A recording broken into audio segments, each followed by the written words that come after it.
This week, the Philippines continued to strengthen its capabilities to assert its internationally recognized sovereignty, challenging China's bold claims over the South China Sea and West Philippine Sea. China's illegal actions continued across the region as it sent a survey ship into the Vietnamese Exclusive Economic Zone, or EEZ, which led to a rebuke from Vietnam. The Vietnamese incident with China demonstrates how smaller powers in the region have remained consistently vigilant against a predatory China. Unlike Vietnam, the Philippines has a series of alliances that it is fostering to give it more options to stand up to Chinese illegal activities when compared to its Pacific neighbor, Vietnam. This week, the Philippines continued to foster those alliances to guarantee its security and sovereignty. MASA 2024, which stands for Marine Aviation Support Activity, began at the Philippine facility at Fort Bonifacio, which is the Philippine Army's national headquarters, and is in the Metro Manila area. The exercise commenced on June 3, 2024, with the scheduled conclusion date of June 21, 2024. In the exercise, the United States Marine Corps, Army, and Air Force join the Philippine Marine Corps, Air Force, and Naval Air Wing. The exercise will take place between northern Luzon and Palawan Island. The exercise focuses on aviation activities and littoral operations, including a live-fire exercise with the goal of increasing the interoperability of the two nations' armed forces for military contingency operations, first aid, and disaster relief. MASA 2024 starts about 6 weeks after the Balikatan 2024 exercise, which was the largest joint exercise this year between the two nations. MASA 2024 is a more modest exercise with under 3,000 personnel, but its purpose is to continue to prepare and increase the efficiency of the Philippine Armed Forces by increasing their readiness and interoperability with international partners as a show to China. The Philippines is sharing its experience in littoral areas with the United States, which is crucial for operations in the Pacific Island chains, while the U.S. is sharing its capabilities to enhance operations with Philippine forces. On June 10, 2024, the Philippine and U.S. Army ended the Salaknib 2024 exercise at Fort Magsaysay. The main goal of the exercise was to establish a Joint Operations Center, or JOC, at the fort, which is the largest military reservation in the Philippines. It is also part of the Enhanced Defense Cooperation Agreement between the United States and the Philippines, which allows the U.S. Armed Forces to operate, though not permanently stationed there. The two nations established the Joint Pacific Multinational Readiness Center, Exportable, or JPMRCX. The JOC will provide real-time information sharing, joint planning, and the execution of military operations between nations. This is another first for the Philippines, as well as an important step in interoperability between the United States and the Philippines. This aligns with the Philippine goal of enhancing its ability to collaborate with the most modern militaries, thereby enhancing its security throughout the West Philippine Sea. Additionally, it provides the U.S. with an additional capability to challenge China, a development that is also beneficial to the Philippines.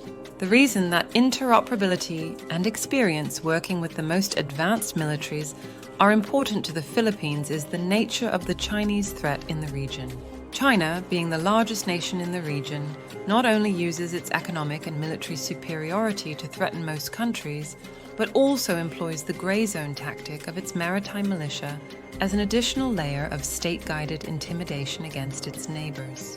China also intimidates smaller countries by forcing them to only engage in bilateral disagreements, which gives them the advantage of dictating terms to smaller nations. The Philippines' defense alliance with the US and Japan, as well as its willingness to coordinate with France, the UK, and Australia, indicate that it is disregarding China's demands. China routinely criticizes the Philippines for bringing foreign elements into regional disagreements, saying that it is acting recklessly and increasing the likelihood of destabilizing the region. The Philippines is leveraging its unique advantage of having close relations with regional powers to frustrate China's strategy of intimidating smaller powers, which makes China look like a petulant child on the world stage. This also shows that the Philippine national strategy to stand up for its rights is making progress. There is a potential flashpoint to watch this week in the West Philippine Sea. The Chinese declared that they would begin arresting all foreign invaders in the South China Sea on June 15th. This Chinese announcement came after the Scarborough Shoal incident in May, when Atan Ito, a Philippine NGO that supports Philippine sovereignty in the West Philippine Sea, was able to get around a forming Chinese blockade to resupply Philippine fishermen, which enraged the Chinese government. Before the deadline, Commodore Roy Vincent Trinidad, the spokesman for the Philippine Navy, reported that there were 146 Chinese ships in the West Philippine Sea, including 22 warships, a number that had increased from 125 last week. The Chinese threat to arrest any foreign trespassers in the South China Sea entails a 60-day prison sentence in China without a trial. The concern is that China will attempt arrests, stating it has a legal claim, and will try to provoke nations in the region to be the first to fire and allow China to act aggressively, stating it is only moving to restore lawful order in the region. This is a grey zone tactic used against adversarial governments. President Ferdinand Marcos Jr. stated this week that the Philippines is ready for any eventuality, and the Philippine Navy in return has stepped up patrols in the region. The United States has declared its readiness to support the Philippines, with the U.S. Coast Guard assisting the country to prevent the detention of its fishermen. The Philippines has stated that it will not mirror the tactics of the Chinese and is committed to non-violence unless it first responds to violence committed against it. This will greatly frustrate China's attempts to use the first-to-fire strategy to justify aggressive action against the Philippines, or any of the other countries that have disputes with China in the South China Sea. The Chinese cannot withdraw the policy because it would set a precedent, lose credibility in international affairs, and disregard domestic public opinion. The most probable outcome is that the Chinese will again be frustrated by the Philippines and will most likely exercise newfound flexibility in their order, or they will maintain the policy as stated but steer clear of any incident, thus avoiding the escalation. All of this hinges on this new obstacle to peace that begins on June 15th. On June 12, 2024, the region celebrated the 126th anniversary of the Philippines' Declaration of Independence from Spain, marking the end of 300 years of Spanish colonial rule.